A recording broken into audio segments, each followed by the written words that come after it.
Hello and welcome to Fur, Fins, and Feathers. This is our 25th, believe it or not, broadcast, and we are very honored to see our good friend again, Lisa White, who is the Somerset and Swansea dog officer, and it's good to see you back again. Nice to see you again. We had so much fun with Lisa last time that we invited her to come back to share her vast knowledge with us and to share some new things as well. Lisa, Hi. You've got a lot of cats that we hear about. We do. I took a friend with me today. Who do you have today? Today we have Moose. Moose is a kitten who came to us just a couple of weeks ago.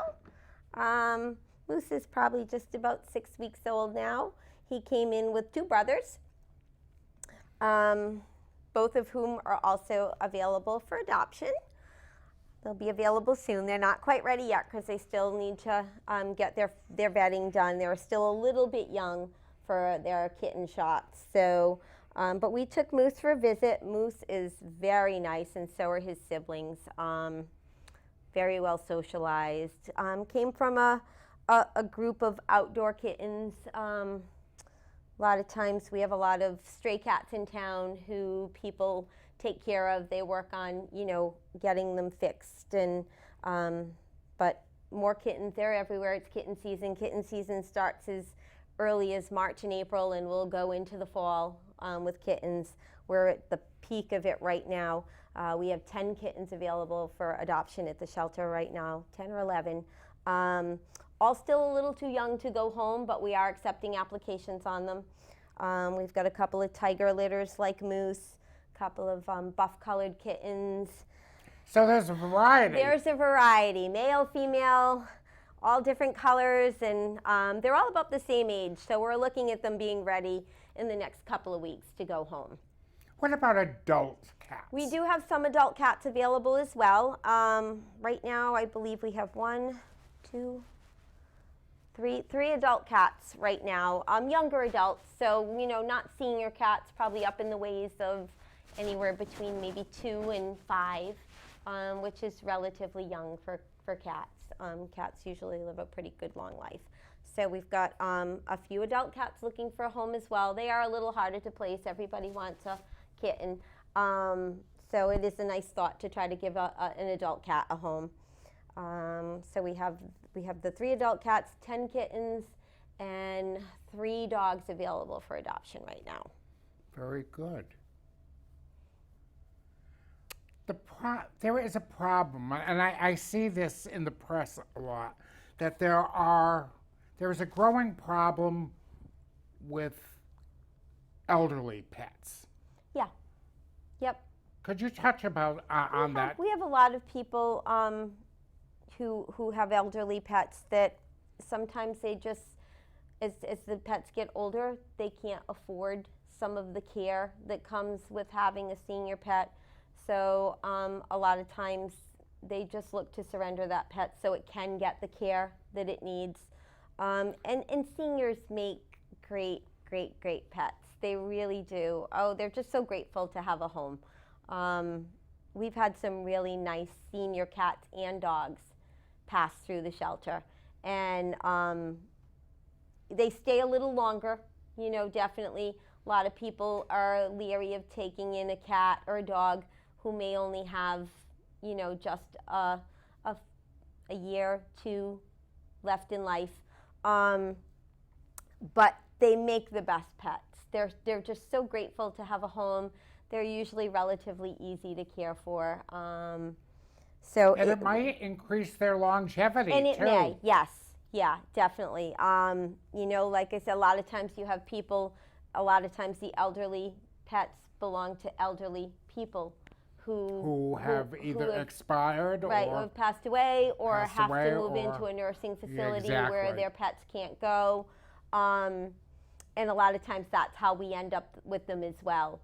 So it does, it really can extend their life, a nice quiet home. A lot of times it's nice to be able to match seniors with seniors. We don't specifically have a senior for senior program, but there have been times, if we have an elderly cat that needs a home, we've either lowered or waived the adoption fee if we know we have a really good home lined up for him or her. So it's just important to get those seniors homes because they deserve them. Very good. And he's being very well behaved right now. And he is available for adoption? He is. This is Moose, and he has a brother, Blake, at the shelter. We only took one today. Blake was staying with the little sibling Herschel. There's another little kitten with them, much younger, probably not the same litter. So he was just too little to come, so we left him some company today. He is a handsome little fellow. Isn't he, though? Nice little tabby cat. Talk about what can people do to help the shelter? We're always looking for volunteers. So if you come down to the shelter or you go on the town webpage, you can certainly get a volunteer application. Is there a volunteer limit, age-wise? Yes, 18. Okay. So 18 is the starting age. And volunteering doesn't mean that you have to spend every single day at the shelter. Sometimes we look for help with our fundraisers. We have 2 coming up.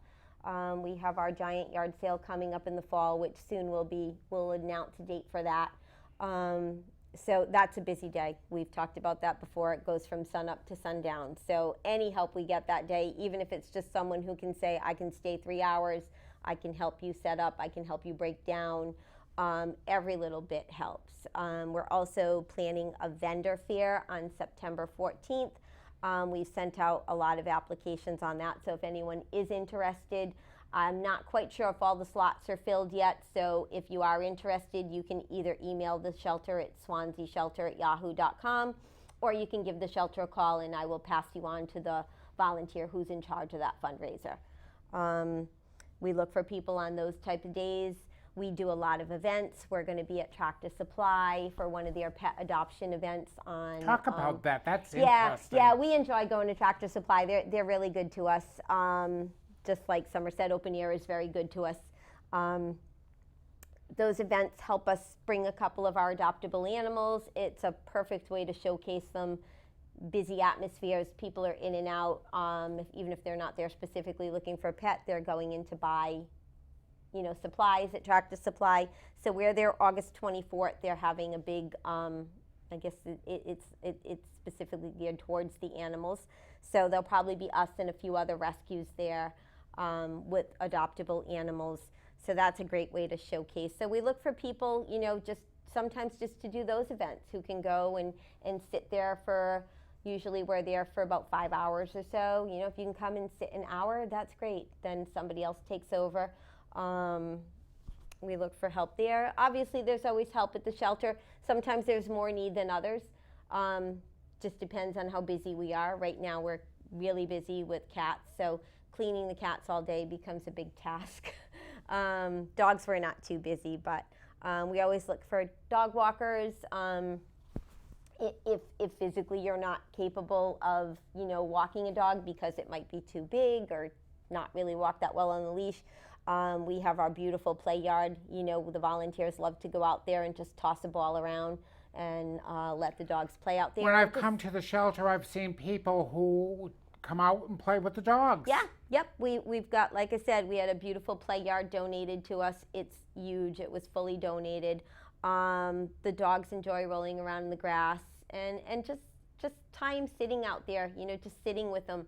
The more interaction they have with people, that enrichment is really important. Just giving them time and attention in time out of their kennel. And we have that a lot throughout the day. We're lucky. We've got some really steady volunteers who come in every morning and every afternoon on a regular basis to get those dogs out, which is important. And most of these people are from Somerset and Swansea. Most of our volunteers are local, yes, they are local. from Somerset and Swansea. But certainly if you're a Fall River resident or you wanna make Come the over drive and help. over, we don't turn anybody away. That's for sure. We definitely don't turn anyone away. We love the help. These guys are pretty social. I've got a couple of kittens at the shelter that need a little more socialization. They're a little bit older. They're a little more timid, so we need people who can come in and sit with them and hold them and play with them and give them that interaction so they learn And not socialize to be, with right, them. to learn not to be so afraid of people that we're not so bad, huh, Moose? He seems very well adjusted. He's very social, yeah. He came in a lot of times when they come in this young, it usually they're easier to socialize. I've got a couple that were taken from outdoors and they came in just a little bit older than what we would usually take them in, or it's a little harder to socialize them. One actually has a home. She's doing really well. She's leaving this week. And then her two sisters are a little more timid. So we look for people. So they need some work. Sure. We look for people who just are happy to come in and hold them or play with them in their cages so they get used to that people interaction. One thing I would like you to speak about is, of course, it's been so very hot. We're going to have another hot day today. Yes, yeah. What can people do they take care of a lot of people bring their own pets in the house. Yes, yeah. How can people help other animals that are just providing outside? If you're looking at those outside animals, usually it is the stray or feral cats that people will take care of. Just make sure that you're providing them throughout the day with fresh water, cold water. Making sure that feral cats, the good thing with them is they adapt really well. They find their places to go to stay cool. So most importantly, leave that fresh water out for them because the water is important. They'll normally be good for themselves and find their spot where they're nice and cool. They'll go off for the day. And obviously indoor, your indoor pets. Our animals are in this weather. We've had at the shelter, it's 90, 95 and hot and humid. They get out in the morning nice and early. We have one volunteer who comes 6:30 in the morning, nice and early, gets them out before it gets really hot, gets them out in the yard and plays with them. And then they're inside for the day with air conditioned. They'll get to come out in the office a little bit and spend time out there.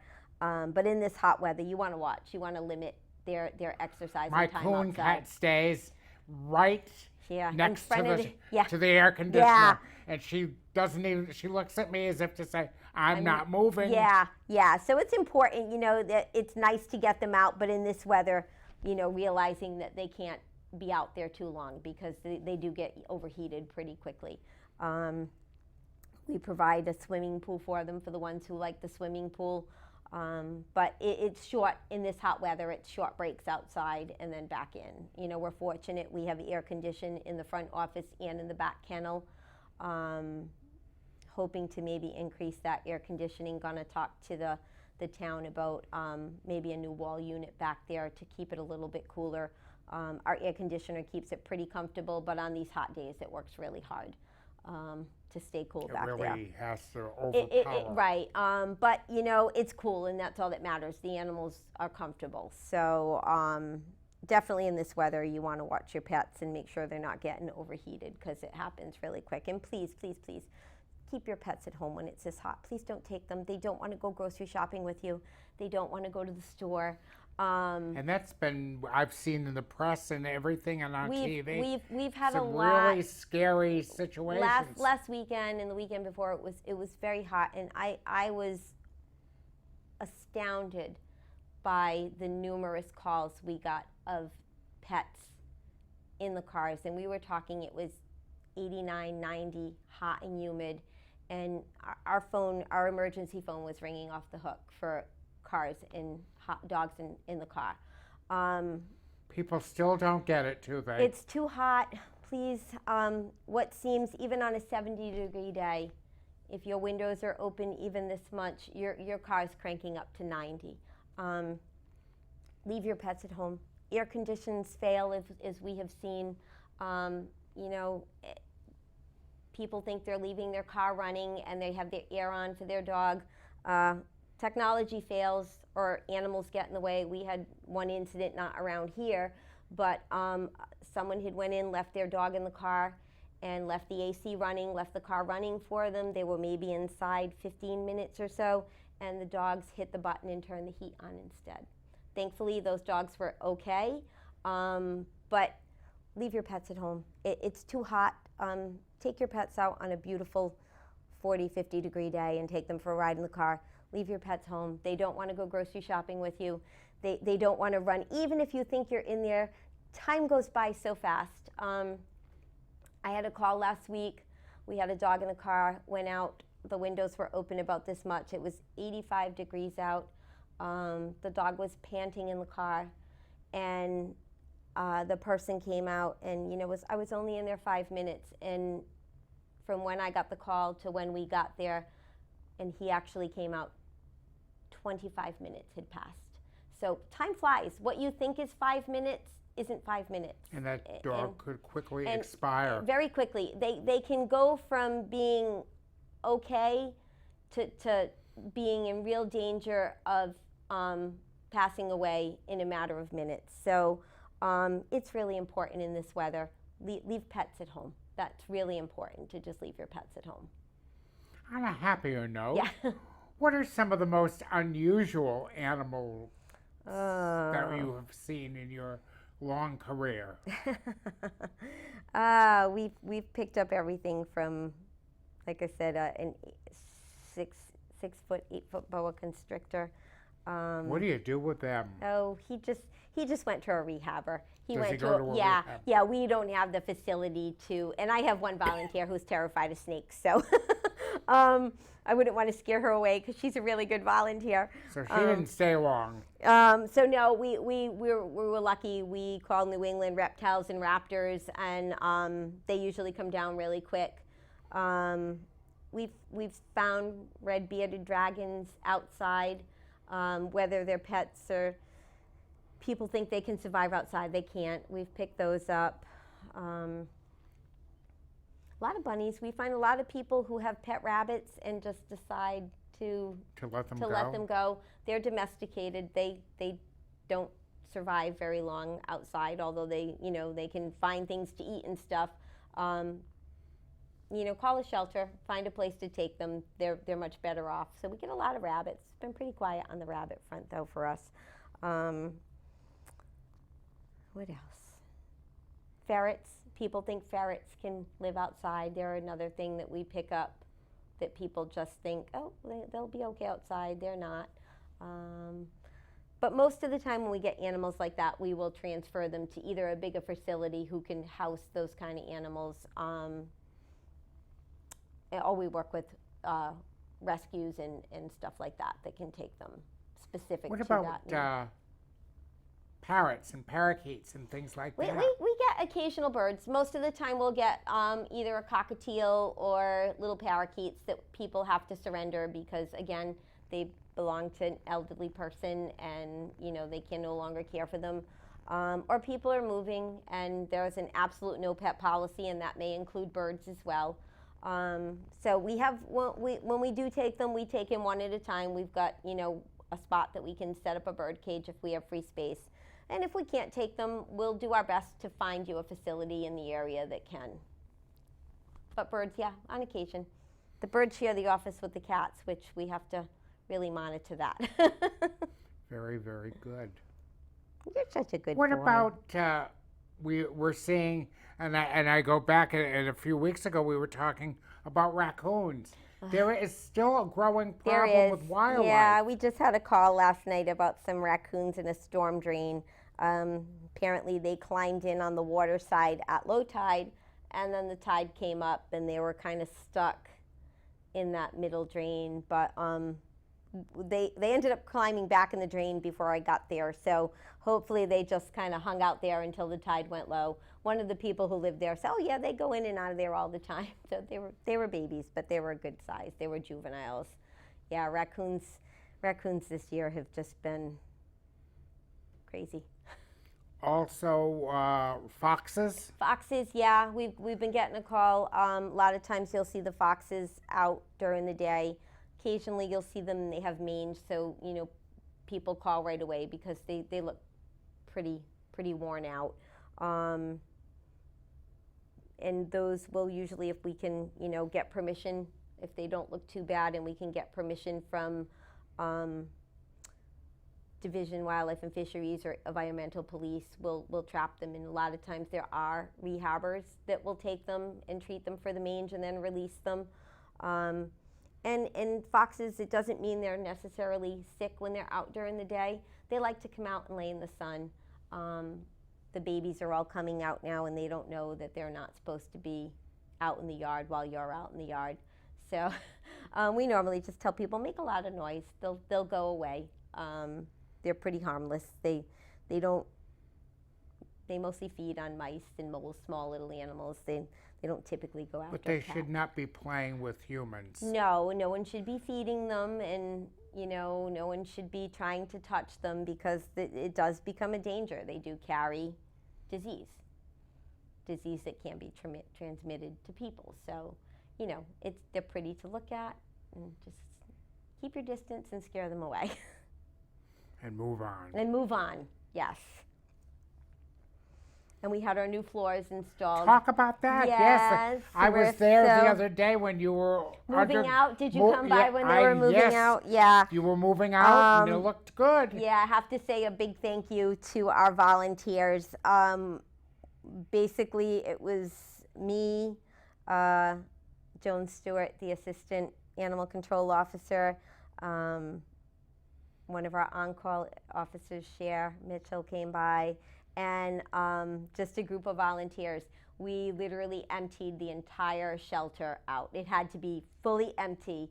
Anything that was on the floor surface had to come out. The floors took 2 days to put in, and then it was a 2-day process of drying, so we had to wait to bring the animals back in. Very grateful to the Attleboro Animal Shelter. They were gracious enough to take our dogs and hold on to them for 5 days so we could do that process. So a big thank you to our neighboring shelters for helping us out. Big thank you to the volunteers who pitched in and took the cats and kittens home because the smell, we couldn't bring them in for about 5 days. So, did anybody get kept? Not yet. Most of our volunteers are at capacity. They've taken home everything they can take home. They've taken home, and then some, probably. And then some, yeah. So we had the new floors installed. The company that installed them did a beautiful job. They are so nice. They're so easy to take care of. They tell us that we should get a good 20 years out of them, 5 years before we see any wear and tear, which is great. Which is good. They're not porous. So we had that done on Thursday and Friday. Saturday, we decided while the whole building was empty, we were going to repaint. So we took everything out off the walls and we painted all weekend, and on Sunday we moved everything back in. So a big thank you to our volunteers who helped do that, because it was the highway department came by on Wednesday and helped us move a couple of big pieces out for us. They're always a big help when we ask them. They always stop what they're doing. Great people. Yeah, they always stop what they're doing to come help us. So they came by, they helped us, and then Sunday we just got a group together and we worked from 8 o'clock in the morning till close to 8 o'clock at night. And we're still slowly organizing and moving stuff back in, but it's getting to be more like home again. Lisa, how can people, in addition to making a financial contribution, what can people bring to the shelter? Oh, we always, I mean, what supplies do you need? Blankets, towels, sheets, always. We can always use that stuff. And I know people come by and they look in our shed and they're like, oh, you have so much. But we go through it really quickly. So we do a lot of washing. And, when you have a sick dog and those blankets get just really gross and messy, we just toss them. We don't wash them. So, we're always in need. Blankets, towels, and it's nice when you have other shelters in the area who might be low on supplies. They'll come and say, hey, do you have extra towels, extra blankets? We get to share with them. So what about food? Food, yeah, we always take food.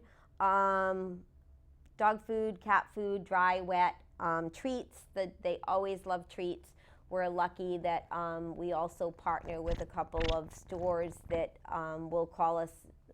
Tractor Supply gives us a lot of their damaged food that they can't put on the shelf.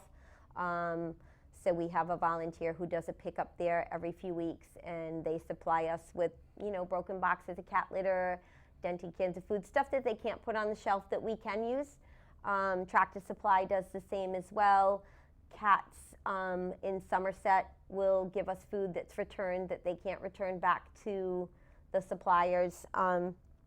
So we're very lucky as far as, store-wise. We get a lot of contributions from the local stores, which is great, because that's stuff that we don't have to spend donation money on. And people certainly come by and donate food. We never say no, because there's always a need. And a lot of times, like I said, somebody runs low nearby at a shelter, and they can call us and say, hey, do you have extra dog food, extra cat food? We help Donna, who runs Project Spay, who does a great Could deal you of talk about that organization? Sure. She's an organization that does a lot of TNR, so trap, neuter, and release of feral cats. And she's also one of my neighbors. Yeah, is she one of your neighbors? Yes. So she does a lot of that. She's a great resource for the shelter because as far as animal control goes, we don't have really a budget for trap, neuter, and release. And the stray cat population is huge. So she contributes a lot by, going out. She runs fully on donation as well. And trapping and, spaying. I should get her on the show too. Yes, sometime. you should. She's a good organization. She's a great asset that we can call her and say, hey, this cat certainly wouldn't be adoptable. It's definitely a feral cat, but the population of stray cats in that neighborhood is overwhelming. Can you go down? I've noticed it's gotten increasingly number of stray cats in Swansea. Yeah, it goes especially up and in down. Ocean Grove. Yeah, and she works a lot down there. She's done a lot of trap, neuter, and release down there. And while it doesn't eliminate the cats from the area that sometimes people are not very happy about, it does keep them from reproducing. And that definitely, that's the goal, to stop those stray cats from reproducing. And she takes the kittens, she adopts out kittens as well. And we help her. She'll come and get food and stuff from us. Very So good. she's a good organization as well. Well, it has been once again a pleasure. Thank you. And we're being told it's time to wrap up. So we're going to have you come back again. I would love to. Thank you very much, and Thank have you. a good night. You too. Take care. Bye-bye. You was a good boy. Were you purring in my microphone that whole time?